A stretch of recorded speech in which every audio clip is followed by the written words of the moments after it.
you are convincing. You're a convincing team. That's why you are who you are. So we cannot ignore this elephant in the room. You mentioned search before. You mentioned how people search on social media.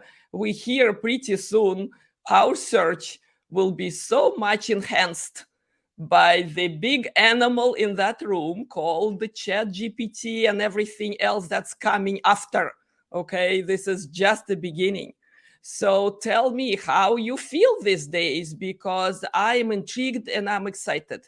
All right, things I see about it, things I see in it. Okay, I know it's only dated 2021. Not long we'll have next version, so it's not about that. It's about how we're gonna be who we are going forward. Team, what's your take on this? I'm really excited about the future, about AI.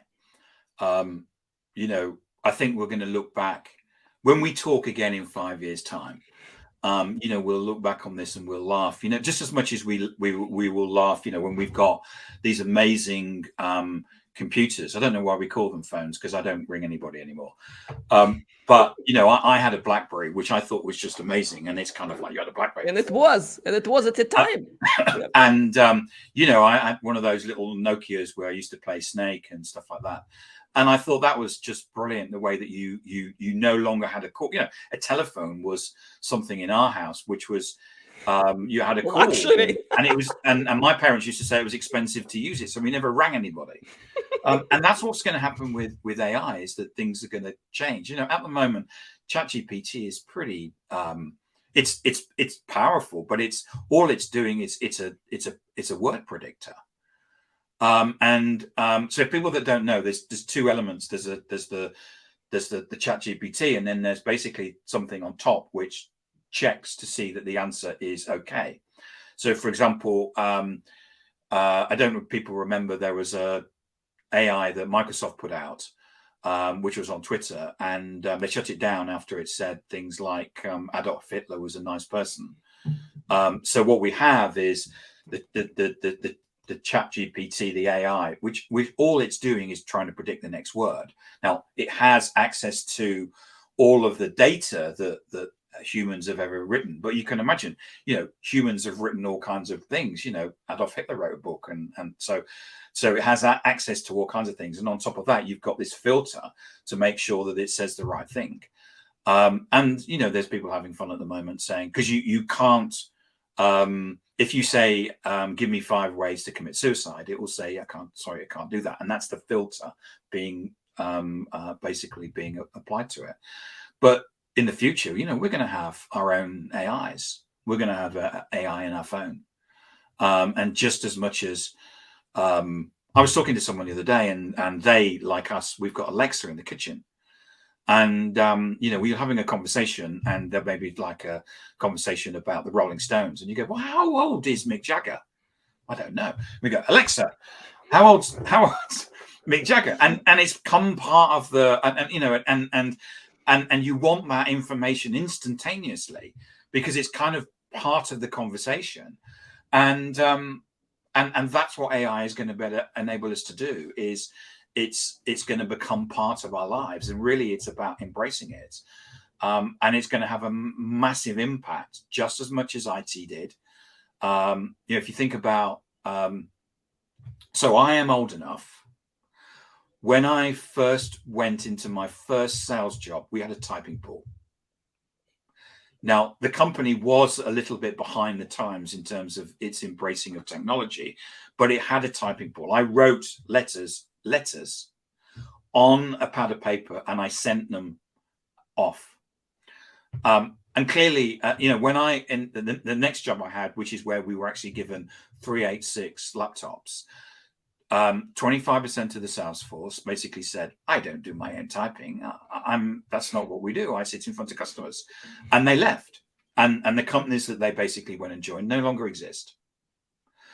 And I remember getting this laptop and thinking, I need to stay ahead. I need to stay current, because this thing is changing. Now, in 1985, there was a job called an administrator. By 1995, that job no longer existed.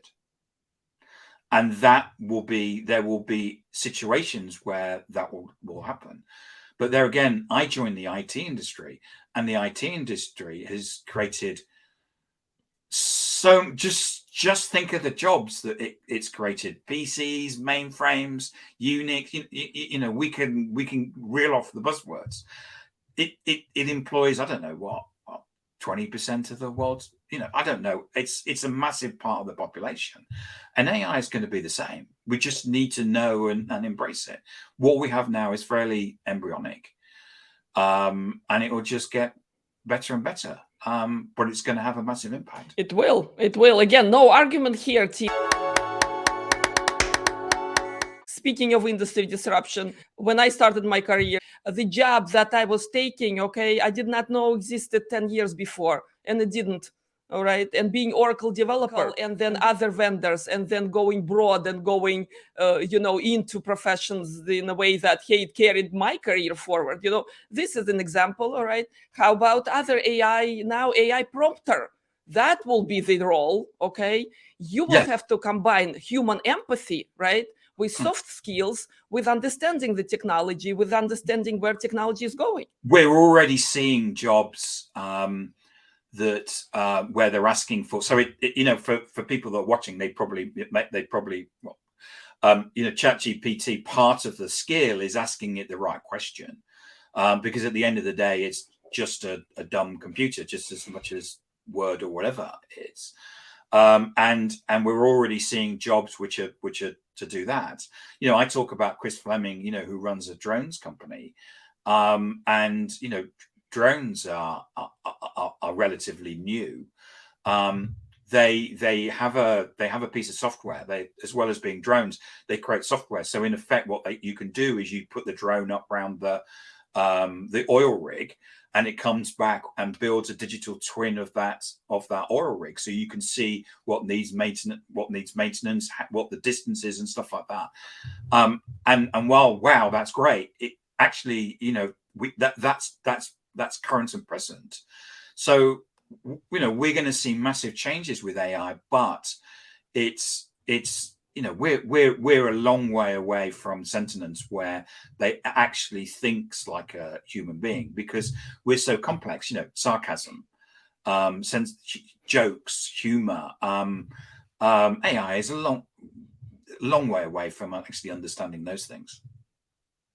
Yep, actually, you know, I'm seeing very interesting experiments with AI humor, okay? And it's as dumb as you can imagine.